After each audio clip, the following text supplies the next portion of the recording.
আসসালামু আলাইকুম। আশা করি সকলে ভালো আছেন। ছোট্ট একটা কাস্টমার ছোট্ট একটা ফ্যান আনছে। চার্জার দিয়ে চার্জ দিলে চার্জ ওঠে না, আর সুইচে কাজ করে না, ঘুরে না। খুলে দেখা যাক কী অবস্থা।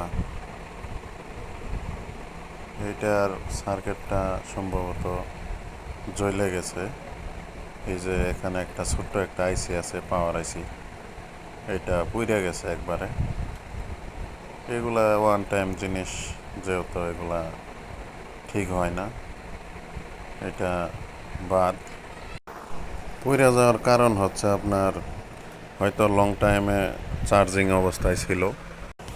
1-1.5 ঘন্টা চার্জ দিলেই মনে করেন এই ব্যাটারিগুলা ফুল চার্জ হয়ে যায়। হয়তো সারা রাত বসায় রাখছিল, এজন্য সার্কিটটা পুড়ে গেছে। সকলে ভালো থাকবেন। আবার দেখা হইব অন্য কোনো ভিডিওতে।